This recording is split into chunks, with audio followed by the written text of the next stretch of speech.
It's Tuesday, September 10th. I'm Paul Joseph Watson. This is Infowars Nightly News. Tonight, Obamacare regulations are 8 times longer than the Bible. And David Attenborough drags out tired Malthusian arguments for population control. Then, Dr. McCain and his sidekick twist the peace initiative to push for war.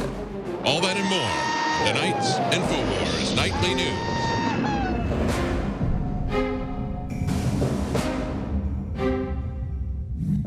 First up tonight, a report out of AFP. US won't wait long for Syria arms plan. The United States is waiting to see a Russian proposal to put Syria's chemical weapons stock under international control, but will not wait for long, top diplomat John Kerry said Tuesday. And Defense Secretary Chuck Hagel said while everyone was hopeful the move could be, quote, a real solution to the crisis, he warned the threat of credible, real US military action had to remain on the table. So, of course, Syria has agreed to the Russian plan to relinquish its chemical weapons. They've also agreed to sign the Chemical Weapons Convention in the last few hours. Putin, of course, has called on the US to withdraw their threat of military action for all of this to go ahead. And there's also a UN mandate being proposed by Britain and France. But was this whole process started by a gaffe made by John Kerry during his speech in London yesterday morning, which he's now, by the way, trying to walk back and say the whole thing was his idea to begin with? Or, as Infowars is asking in an article that I put together earlier today, is Assad being tricked into sacrificing Syria? Is President Bashar al-Assad being tricked into creating circumstances that will hand the Obama White House a justification for war? Or is the plan for Syria's chemical weapons to be destroyed a geopolitical masterstroke that will avert a regional conflict? So let's break this down, okay? Obama's case for attacking Syria, as we know, has completely fallen flat on its face. He's going to lose the congressional vote, even if it happens. So Kerry comes out with this apparent gaffe, which he's saying now he planned all along, about Assad disarming. Russia seizes upon it. Everybody then praises Putin and Lavrov as geniuses, Peace Prize nominees. And of course, this now gives Obama the chance to back down from the whole war rhetoric while maintaining his supposed credibility. But here's the fear. Both Saddam Hussein and Colonel Gaddafi were given insurances that they would not be attacked if they relinquished their weapons of mass destruction. And we all know what then happened to Iraq and Libya. So is this a ruse to disarm Syria before launching an even bigger attack later down the line? Is it a ruse to insert hundreds of weapons inspectors into the country, infiltrated with spies to destabilize Assad's government? Is it a ruse to get Congress to authorize what they would otherwise have rejected by making it seem more reasonable? They were going to reject immediate airstrikes on Syria. All the whip counts showed that that would happen. But how about authorizing military action if Syria fails to disarm within, say, 6 months? Sounds more reasonable. Then the administration could claim that Syria hasn't disarmed, that there's a delay in the process, that they're not committed to the action. They could claim they failed to adhere to a UN mandate. And at that point, they'll have already secured the congressional authorization, which otherwise seems impossible. So this disarmament process could be part of a larger strategy to create a pretext for military intervention that Obama currently doesn't have. It could be used to back Assad into a corner out of which he cannot escape. Those are some of the fears being expressed in the light of this chemical weapons proposal. And in a related story, McCain and Graham seize on peace initiative to push war. Senators John McCain and Lindsey Graham have seized upon a potential path to peace, Syria giving up its chemical weapons, and managed to turn it into an avenue for war.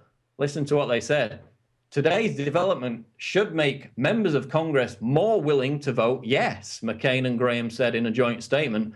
This will give the president additional leverage to press Russia and Syria to make good on their proposal to take the weapons of mass destruction out of Assad's hands. So as I just described, to rescue a congressional vote that seems doomed to failure, McCain and Graham, who of course have been pushing for this attack from the very start, are trying to exploit this development to put pressure on Congress, not only to authorize the airstrikes, but as we've documented it, which is in the actual resolution that Obama put forth, an open-ended war throughout the region. They're not going to get that done. They're not going to get the green light without making that resolution they put to Congress seem more reasonable. So they're going to say, if Syria disarms, if it doesn't disarm, this is what happens. It's more palatable to Congress, makes it more likely to pass, and potentially gives the Obama administration an opportunity later on down the line to say, well, they failed to adhere to this stipulation, these terms, they failed to adhere to a UN mandate. That means now we can attack. But judging by some of the testimony today out of John Kerry and Harry Reid, you know, Obama could just still stick the proverbial middle finger up to both Russia and Congress and go ahead with the attack anyway. I mean, their insanity has come this far. Why not push it over the edge with maybe the aid of another convenient chemical weapons incident? It's all still very much a possibility that they could ignore Congress, they could ignore this whole Russian proposal and go ahead with the attack. Anyway, moving on to other news now. Global warming computer models collapse. Arctic ice sheets rapidly expand as planet plunges into global cooling. This is Mike Adams, naturalnews.com. For years, we've all heard that global warming is threatening our planet, but now in a stunning turnaround, world scientists are warning that an era of global cooling seems to be upon us, complete with extraordinary expansions of ocean ice being recorded in just the past year. It turns out that global warming predictions were little more than doom and gloom fearmongering based on failed computer models. And in this article, Adams highlights mainstream media reports from 2007 out of BBC News, which said that the Arctic would be, quote, ice-free by the summer of 2013. What actually happened? Well, since last summer, we've seen over 1 million square miles of new sea ice formed in the Arctic. It's an increase of 60%. And you can see that from the satellite imagery in this article. So, again, man-made global warming has been discredited. Overpopulation fear-mongering has been discredited, but they're still kind of failing forward.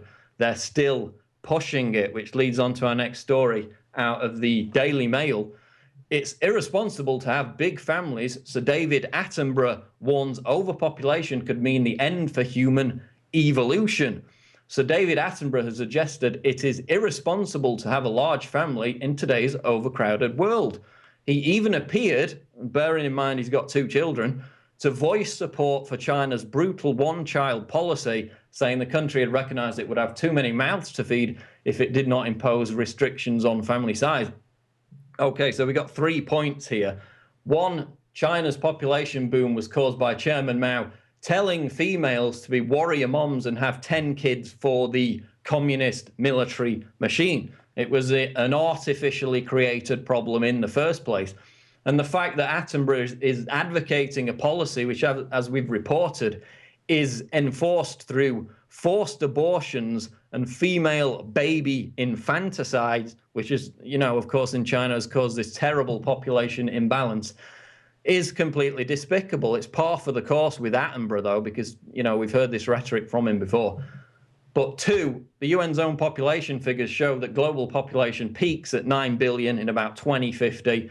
It crashes after that. And in fact, the future problem that we're going to face is rapid depopulation, which is why countries like Russia are begging their citizens to have children.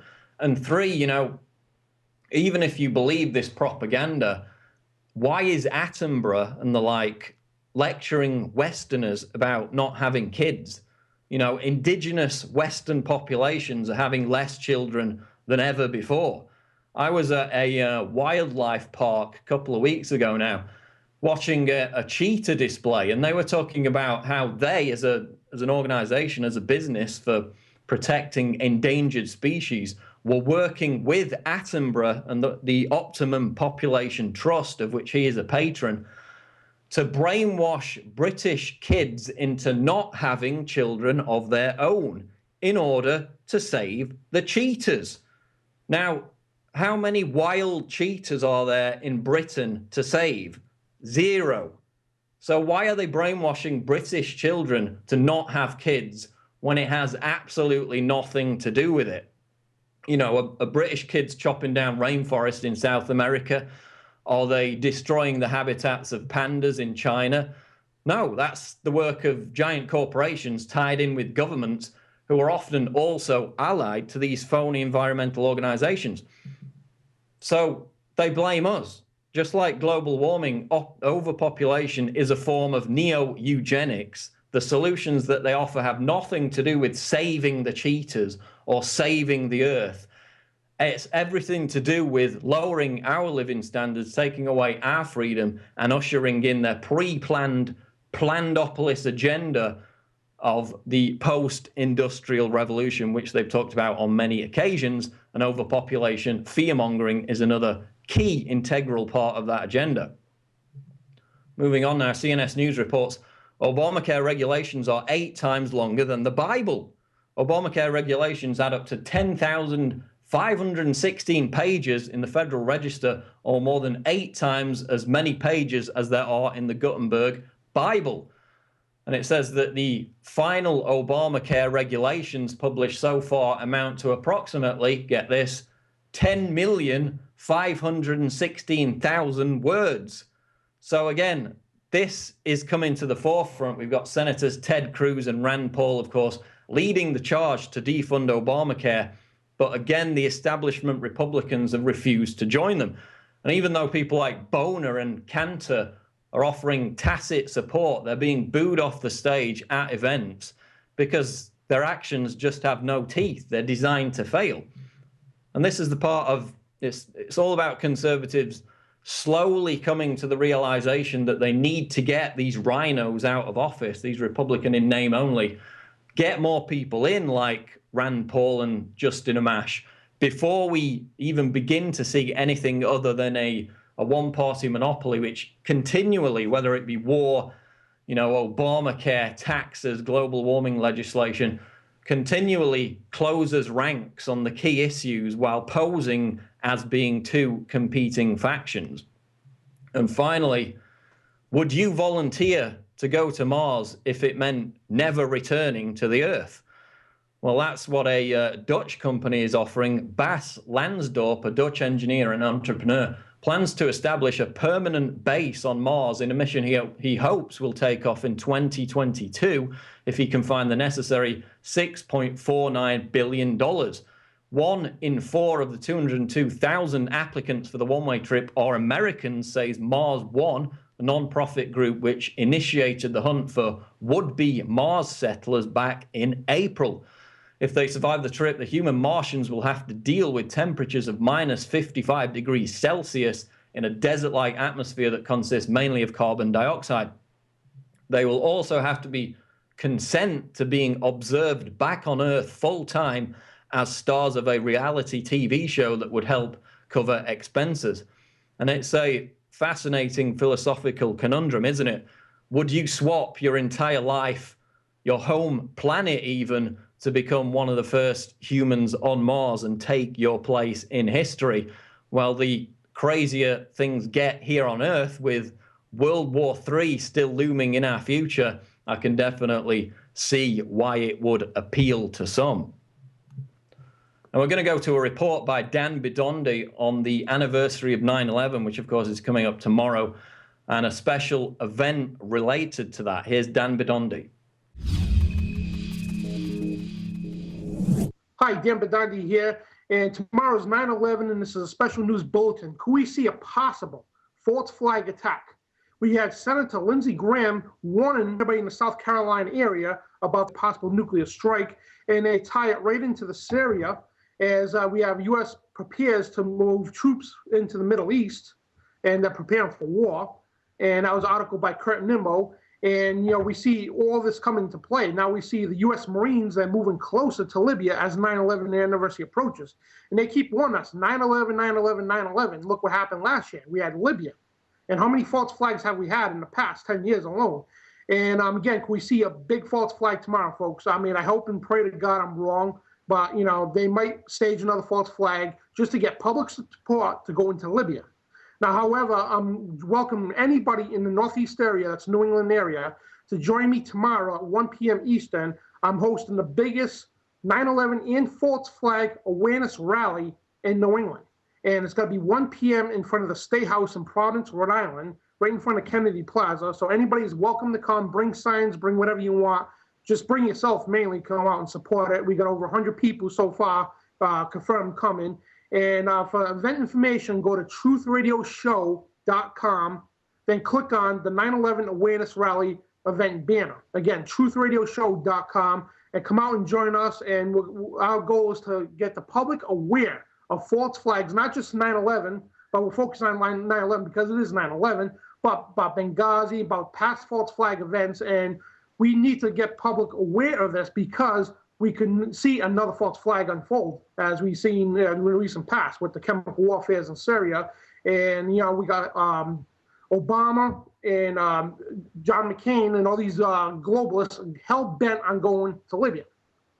And so we need to make the public aware about false flags, and we need to put a stop to this. And again, it's truthradioshow.com. Click on the 9/11 Truth Awareness event.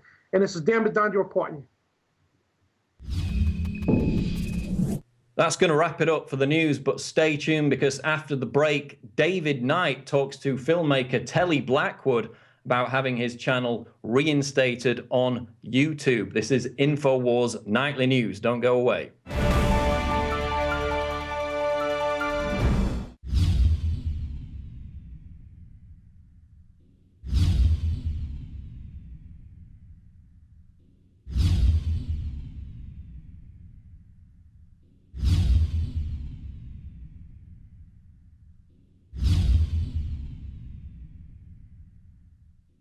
Jakari Jackson here, and I want to talk to you for a second about water. You know about ProPure, our flagship water purification system, but check out some of our portable water filter products at InfoWarsStore.com. The clearly filtered water pitcher. Also, for those of you on the go, we have the Athlete Edition filtered water bottle and the RAD Eliminator Pro filtered sports bottle that removes radiation. And keep in mind, we have replacement filters for all of these products. The ever-popular grab-and-go bag favorite, the Life Straw, the Crystal Quest shower filter system, and the Aquapod kit, great for mass storage of water. You can find all this and more at the InfoWarsStore.com, and don't forget, it's your support that funds our operation. Sign up for our free newsletter at Infowars.com/newsletter. Are we choosing our own destiny, or has it been pre-selected for us? As we've moved through history, every great leader has had to understand the potential of information. Billions of dollars have been spent, privately and publicly, looking at how to tap into your psyche. From compulsory state education to the Hollywood media brainwashing machine, we are kept in perpetual bondage to the ideas that shape our actions. When somebody obscures that feedback loop between you observing and testing it out and verifying it, they can take total control of your awareness. All of this is happening so fast, you need to be ahead of the game. How to engineer the opinion of the American people so that they would not only endorse but demand a war. Oh, there's another one. Another plane just hit. State of Mind, because there's a war on for your mind. Get your copy of State of Mind, the movie, at Infowars.com. And remember, every order at InfoWarsStore.com receives a free citizen rulebook. Well, tonight we're going to talk to one of the entrants into the Operation Paul Revere contest. Telly Blackwood had the video George Washington's Revenge, and I'm sure you probably saw it. It had over 500,000 views, and it got a lot of mainstream attention. It also got the attention of Michael Moore, who tweeted about it and criticized him and attacked him. And somebody, and we're going to talk to him about this tonight, managed to get his entire Off the Hook TV account taken off of YouTube without explanation. But we've got an update on that. He's going to tell us what's happened. That's been restored, and an apology has been put out now after several months of having his entire channel deleted with millions of views. Welcome, guys. We want to get an update as to what's going on with Off the Hook TV and having your channel taken down by Google because of some bogus complaints. Tell us what you just learned just a couple of days ago. Well, David, I was just kind of going through my email, and I saw an email from YouTube stating that on second review of your channel, we did not find your channel to be in terms of service, and we will be unsuspending your account immediately. Wow. Now, tell us what you found out in terms of who had filed complaints and the nature of the complaints and that sort of thing. Well, I didn't get any names from them at all, but I was told that multiple people have programs where they can preload hundreds and maybe even thousands of YouTube dummy accounts, which can be used to flag accounts and to generate views. And unfortunately, Georgia Washington's Revenge received over 1,000 flags within a 24-hour period, immediately knocking it off the grid. Wow. But he also hadn't told me that they had received 2 other complaints as well, legal complaints, as per some complaints from some government offices as well. But yeah, in the email that you sent me, you said they named 3 government offices. They said it was 3 government offices, but they didn't name them, as well as 2 private individuals, correct? Yes. Wow. It really got people's anger, even though it was just a parody video. That's what's amazing about it. But you had a lot of views. You had over 500,000 views. Tell us about your channel. You had how many subscribers, how many views on your channel, and how many years was it up? It's been up since 2000, I want to say 2005, 2006. We've generated close to 10 million views, and we are probably around 10,000 subscribers about now. Wow. The George Washington's Revenge video, I thought was 500-something thousand when it went offline, but now that it's back online, it has over 800,000 views on it. Really? Well. Wow. Yeah, because the last thing we saw just before they took it down, it was just over 500,000. Well, what are you going to do with that now? Are you going to continue Off the Hook TV, or what's your plans to do? We're still going to have a little bit of fun with it. My original plan was to pass the company down to my sons and some other older members of the crew as well to operate, and I was going to move on the documentaries and films and kind of move on. Yeah. You know. Yeah. Well, it certainly had a big impact, and I guess the thing for everybody to be concerned about is to see just how easy it is to lose your information off of Google. We've seen many cases where people have had a bogus complaint against them, and they had data files that were stored on the cloud, but or have their entire business shut down like you did with Google and YouTube. Yeah, it's insane, and they can just take it all away from you and just push up a button. Well, you haven't stood still, even though this has been gone now for several months. How long has it been? Has it been 3 or 4 months now that they took it down? Oh, yeah. It's been months. So in that interim, you've been busy. You're an entrepreneur. You're not going to stay down. So you've got a couple other things in the fire right now. You've got a couple of Indiegogo campaigns that you've just started, a couple of ideas. One of them is an application. Tell us about that. The Freedom Genie application is an idea to create safety for people. For instance, let's say you get pulled over by a police officer and you're getting harassed. He's not following the book. You can simply turn this app on, and it'll actually stream the video live of the whole incident to where the cop can't grab your phone and break it or turn it off. All the evidence is live up to a server, and also can be set to notify your attorney, your family, your friends, your loved ones that you're being detained, and be able to tell what kind of incident you're in. That's what I like about it, is the fact that it ties together a whole bunch of different things. You know, we tell people when they get pulled over, one of your most effective ways to protect yourself is to record the incident. You know, the police are recording the incidents, but when it's something that's not favorable to them, often those recordings just kind of disappear. So there's ways that you can do that. You can send it to Ustream or some of the other streaming accounts, and you can have it automatically saved. But with your app, it's going to do a lot of other things, isn't it? It's going to notify people. It's going to record a lot of information. It's tell us about where you are in this development process. Well, we have the ideas, the designs, and everything. Just the funding to actually create the app is actually expensive. So I have created the Indiegogo campaign to help raise money to create the app. Some features will vary between Android and Apple, but with the funding from everybody who wants to help protect themselves with this can actually help us fund to create this program. That's right. We've seen kind of a network of people set up in one or two towns in New Hampshire. There's something that they're trying to start here in Austin that's already underway, where people get together cooperatively and do that. But this is a more ambitious project. This would cover a lot of people. So I can easily see people coming together to fund this kind of startup. Tell us about the other project that you've got going. That's the one that Phil's here to talk about as well, right? The documentary? Yes, that's correct. Prescription for Murder is a documentary we came up with to expose the FDA and the pharmaceutical companies for suppressing cure for cancer. It's been suppressed since the 1970s, and we have got together here to build a virtual murder case against the FDA and the pharmaceutical companies. Well, that's very important work. Now, Phil, you worked with Telly on Off the Hook TV, is that correct? That's correct. Worked with them on a couple of different small projects for it, as well as the George Washington's Revenge one, which you mentioned earlier. Okay. And so what are you doing in this documentary? You're working as producer, as director, as editor? What's your role in this? All of the above. We pretty much came up with a concept together. And I just, I thought if somebody's stopping or suppressing a cure of something that could potentially save millions of lives, that's not just murder, that's mass. And the fact that it's premeditated for profit is, it made me want to vomit. Most of the things we're talking about is a doctor in Texas, named Brzezinski. Mm-hmm. There's already a documentary in place about him and his work.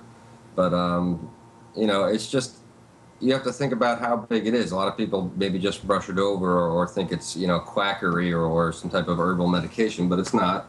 There's scientific basis. He's in phase 3 of FDA trials right now. So, herbal medication doesn't get that far, and crap doesn't get that far. It's a real cure. He's got a far greater success rate than conventional medications, especially chemotherapy, which is a poison itself. Right. And it's just absolutely disgusting that an entity at all, whether it be government or whatever, a corporation. It's so annoying to see the government take these decisions out of our hands. It goes not only to what kind of medicine we use, and we're talking about patients who are terminal. So why shouldn't they be allowed to make those decisions for themselves? Exactly.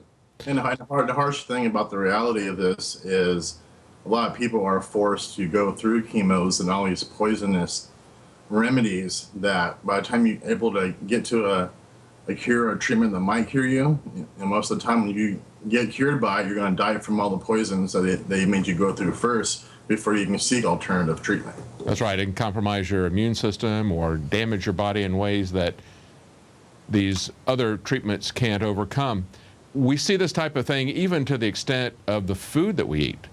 Having SWAT teams come down on farmers, having SWAT teams come down on dairymen who have raw milk.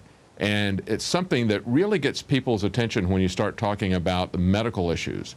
And there's two sides of this. They're forcing things on us like vaccines, as well as keeping terminal patients from trying things that they believe would be in their best interest. It seems to me like they would at least allow the data points, allow people to make those decisions for themselves, and then they could have the data points that if it didn't work, then people would know that. Absolutely. The fact that you have to be considered, what are they called? Terminal. No hope, chance for you to even be able to get considered to be part of Brzezinski's trial right now by the FDA and be treated legally is kind of disgusting. You have to go through all the chemo, go through any surgery they recommend, and if still there's no chance and you're just not going to make it, then, then you can try this guy. And he still saves some of them, but by then you have children mainly that have been so affected by the chemotherapy that literally their brains melt. That's how toxic the medication is. That's the conventional way to treat this disease. And it's the #1 killer in the United States. We're talking about the millions upon millions, 20 million deaths probably or more, conservatively speaking, in the last 20 years from cancer in the U.S. alone. That's a Holocaust proportion right there. Those are big, big numbers. I think eventually we're going to go back and look at these days, or the generations that come after us will go back and look at chemotherapy and the treatments that we have for cancer in the same way that we go back and look at doctors treating people with leeches and bleeding them out or giving them massive doses of mercury like they did George Washington that killed him. Well, you've got a couple of great projects going. You've got both this documentary that can educate people and save lives, as well as this app, which can pull together a lot of information to help people, if they're pulled over at a traffic stop, and run this thing without waiting for trouble to start. It's kind of a preventive, it's kind of a prophylactic. I think those are a couple of great ideas. And so tell us again what those two projects are. Give us the name of that and the Indiegogo project. The documentary is called Prescription for Murder, and it's a totally non-profit film, and the film will be free to the public for download when it's done. Oh, so, wow. So we're passionate enough and have a belief in this to where we're not going to charge for it. We just want people to see it. No charge. We don't really think a cure should be charged either, but that's out of our hands. But everybody should be at least know that this exists. Well, that's great. That's a different way to do it. So you get your money up front with the Indiegogo, and then it'll be put out for free. It'll be a free project. Great. And then tell us about the app. How is that going to, tell us about the Indiegogo campaign with that. How do people participate in that? Yeah, the Freedom Genie app is on Indiegogo. And once again, that's the app to help protect you at illegal checkpoints, DUIs, border inspections, anything to where you can stream the event live and actually be able to have your phone automatically text, email, and notify your families and lawyers in case you are being detained by law enforcement or any other kind of official. Yeah, and as you point out on your Indiegogo app page, we have the highest incarceration rate in the world. Actually, the highest absolute numbers, even though we're in competition with other people like the Communist Chinese, and they have a much larger population base. We have even more people in terms of absolute numbers. And it's not just people that are out there drunk driving. They have these border stops within 100 miles of the border. They consider that now to be a constitution-free zone. So the only way that we can do that is to basically keep an eye on them. And then the last thing, tell us again what you think you're going to do with Off the Hook TV. Are you going to continue running that? It's still going to be up in operations. We'll still be going. A few skits in mind. We have a few skits and funny videos in mind. Good. We might be having our younger generations and siblings go ahead and take it from here and see where it can go. That's great. I'm really excited to make a difference in the world now and actually expose things that will make a difference. So I'm not saying I'm done with the funny videos or anything, but I think for now I'm just going to let it be and have a little fun with it once in a while, and just focus on something, very important. Take it more serious. Yeah, you've got two serious directions you're moving. Well, you've done a great job, and you did an amazing job of promoting the video and getting views. It went viral. You had Michael Moore tweeting about it. You really got under his skin, and that's something to be proud of. Maybe even Piers Morgan. I don't know. Maybe they were the two individuals that called. I don't know. But best of luck to you, Telly. And you too, Phil, and I hope these new Indiegogo campaigns work out for you. You've done a great job, and they're very important. Thanks a lot. Thank you very much. Thank you. Bye-bye. Well, we certainly wish Telly the best on his new endeavors. Consider going to his Indiegogo campaigns and supporting him. Those are serious endeavors that he's involved in, trying to help people understand what's going on with cancer, as well as the Freedom Genie app on Indiegogo. Well, while Telly is producing a documentary, we already have a documentary available that talks about treatments from medical marijuana and how those are being suppressed by the FDA and by the DEA. American Drug War 2 tells the story of medical marijuana, not only the alleviation of symptoms and the help with nausea and the effects of chemotherapy, but also its curative effects. And that's available exclusively from InfoWarsStore.com. That's it for tonight. Join us every weeknight at 7 Central, 8 p.m. Eastern for the Infowars Nightly News.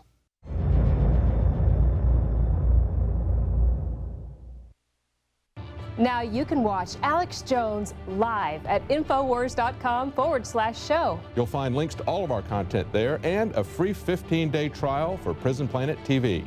You can also browse the network, the Infowars Nightly News, and over 60 movies and documentaries all together in one place. You can watch the Alex Jones radio show live as it happens. So check it out, Infowars.com/show.